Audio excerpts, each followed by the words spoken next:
Hey, David Wygand here. We've got a 10-minute daily reality check that's going to blow the lid off of all you busy bee daters.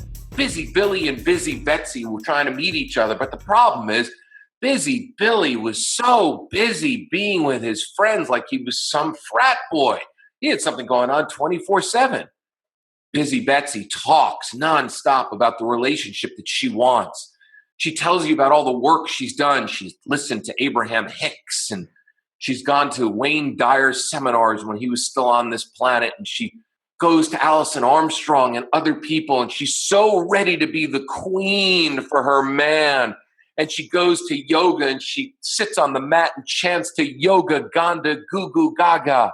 And she just wants a relationship and love so badly. But when Busy Billie or Busy Betsy gets asked out on a date, you got to be able to schedule them at least 4 or 5 weeks in advance, because their kryptonite is being alone. They might have done the self-help work, but in reality, being alone scares the shit out of them.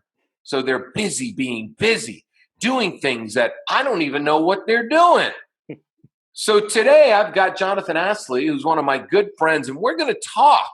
Well, Jonathan's going to add a couple of things here, because lately we've been talking about this 100-hour thing till you have sex, or 30 days till sex, all this controversial stuff. And all you young guys are looking at me like I've lost my mojo, by the way. Hello.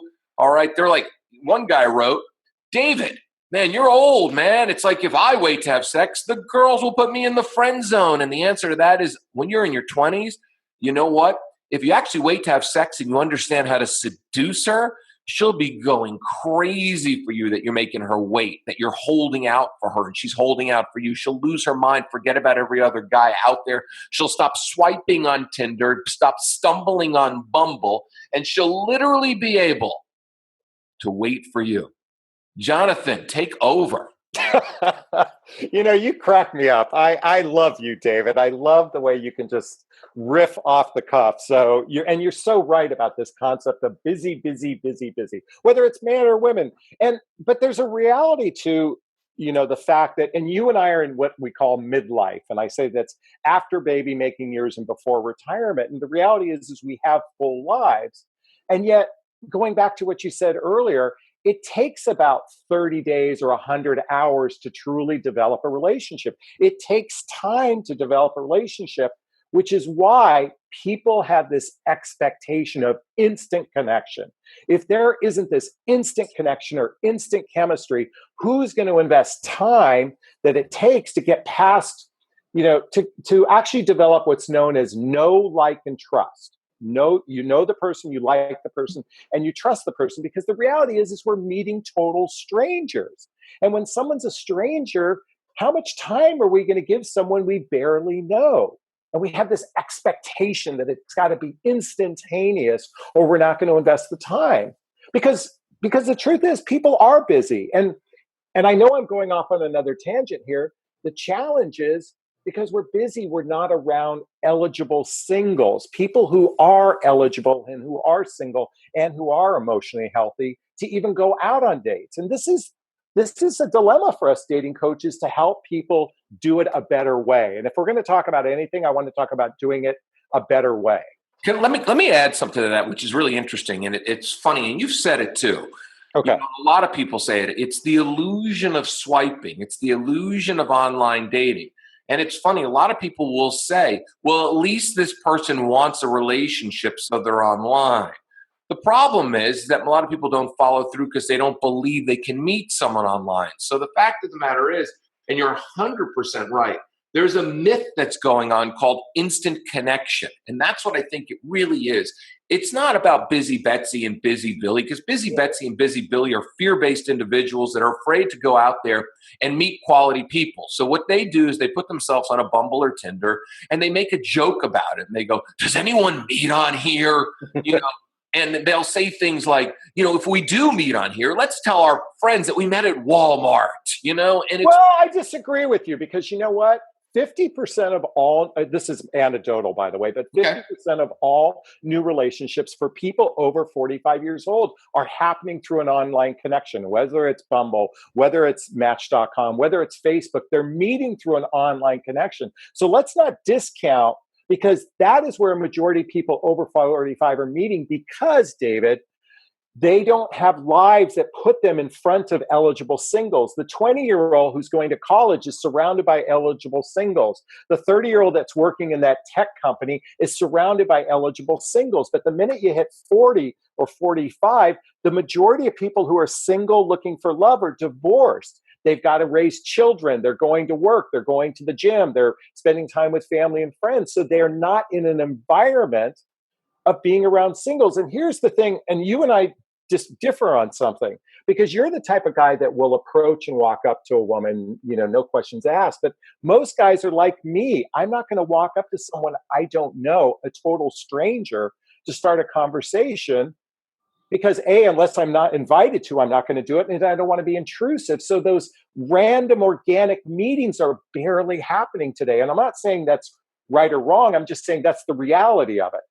Okay, so let's go to reality. Okay, the problem is, and I'll agree with you. Look, I'm not poo-pooing. I love that word because I was with my daughter yesterday. I'm not poo-pooing, Bumble, Tinder, and Match and everything else. But the problem is that when you put those profiles up, you're looking like bitter Billy and bitter Betsy. So there's busy Billy and busy Betsy, and then there's bitter Billy and bitter Betsy that will literally write things like, "Does anybody meet on here?" And this is not right. I mean, I did a survey.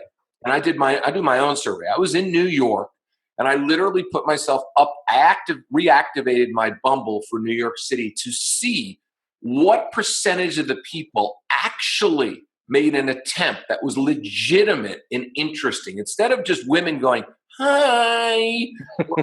And I'll write back. I used to, when I was dating on it, I used to write back and go, "Not yet, about to smoke a joint right now, though, so I will be high in a minute," just to play off of the humor, right? Or hello. I mean, it's so boring. I feel like it's terrible. So I put myself on there, and there was about 250 responses that I got. Out of that, about 125 actually commented things on my profile, which means out of half the people that are on there, half of them were making a genuine attempt, taking it seriously and saying, "Hey, look, you're a man that actually took time to write some very interesting words, and I'm corresponding with those words," right? So to me, it comes down to understanding, if you're going to go online and do that, you have to understand that half the people are going to be just lazy. "Hi, hello," and you're going to have to understand. Well, but David, let's do it a better way. Let's talk about what advice can we give those listeners to do it a better way? And I think the most important thing is, if you're going to put yourself out there, then do it purposefully. In other words, do it for a purpose. In other words, you genuinely want to meet someone, and you genuinely want to explore having a relationship with someone. So it's about being mindful. It's about being deliberate. It's about being, purposeful. Because without it, if you're right, if those people aren't purposeful, they're just wasting everyone else's time. Well, they're not wasting. You know me. I mean, I'm much. The people who I meet, I like to meet somebody in person because I like the organic approach. I mean, I will admit, I've used Bumble on and off in the past, and I rarely would ever show up for a date because I just don't trust pictures. So I'd like to gather information, once every couple of months. I like to reactivate because I like to gather information to get a pulse of what's going on out there. I have no interest in meeting anybody from those sites because, once again, all right, but you do this professionally. Let's go back to correct. Let's go back to, because we have couple points in this talk. Is A, are you too busy for love? Well, if you are, that's a block to love. All you're doing is hurting yourself. And B, this expectation of instant connection. And I get it. Why invest time with someone if there's no connection? This is the conundrum we're dealing with. And whether it's organic or online, the reality is we're meeting total strangers. And people don't feel safe with someone they don't know, they don't like, and they don't trust yet. So how do we bridge that? How do we get past that to really explore whether or not two people are a good fit for one another? That's, to me, the conundrum, if you will. Well, yeah. I mean, the only way, look, we got to get rid of that myth called instant connection, because it doesn't exist. Because the fact is, I know and you're the same way as me. When I go out with a woman, my only thing that I do is stay 100% present. There's no stories from the past that's going to haunt me. There's no stories from the future, because the future doesn't exist. All I'm looking to experience on that date is to see whether or not I feel anything different at the end of the date than I did at the beginning. Meaning, do I like her more? Is she more beautiful to me? Because to me, when I'm looking at a woman, I'm seeing her beauty unfold right in front of me. Literally, she's a flower blossoming. The more we talk, the more we share, the more we laugh.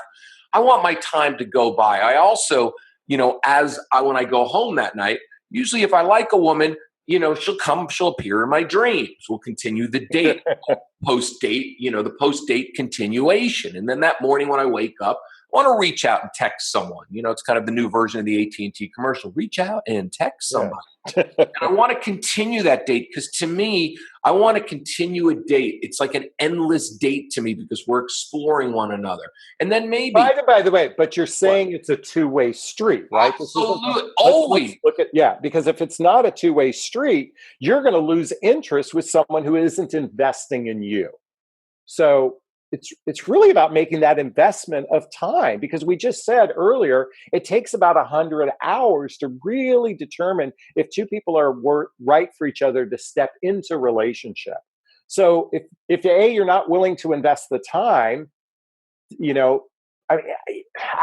screaming right now. I want to, because that's where I think the big hang up is, investing time. Well, here's the thing. We're running out of time. It's 10-minute daily reality check. I got to tell you, we're going to continue this conversation, because this to me is Love Week. I've got a new program called the Love Blueprint. This is something that I'm 100% really fucking excited about, for one big reason, is that we have a very unique blueprint. It's called authenticity and vulnerability, really understanding who you are, what you're all about, and how to project that and communicate it to somebody. Because really, dating is all about understanding each other's blueprints, then going into an agreement and saying, Busy Billy or Busy Betsy, or lovingly Billy or lovingly Betsy, is willing to go and put themselves out there and show who they really are. And that's the key. It's like, I look at somebody, Jonathan, and I say to myself, I can love this person. Her love language and her blueprint is something that really resonates with me. So it would be an easy thing to go and wake up next to them and listen to them and talk to them and communicate with them and honor their blueprint. And I think people are too afraid to ask what they want. I want to bring you back next. I want to bring you back later in the week and really talk more about falling in love, because that's what we are all here for. We're here to fall in love. Amen. All right. How can they reach you? Well, for those who are listening, my name is Jonathan Aslay. That's Aslay. Just Google me. You can find my website, Understand Men Now, or go find me on Facebook, and we connect, and let's keep hanging out together. So thanks so much, David. My pleasure. 10-minute daily reality check out. Tune in tomorrow. Share, man. Because if we don't share, you're going to keep running into Busy Billy, Busy Betsy, Bitter Billy, Bitter Betsy. And, well, there's a lot more Billies and Betsys coming this week, because this week is all going to be about finding love, because that's what we're here. We're going to go deep into the journey called love, because you know what? That's what I want to do. And that's the reality. It's spring. It's April. The weather's getting warmer. Do you want to be alone? I don't think so. All right. See you tomorrow. Amen.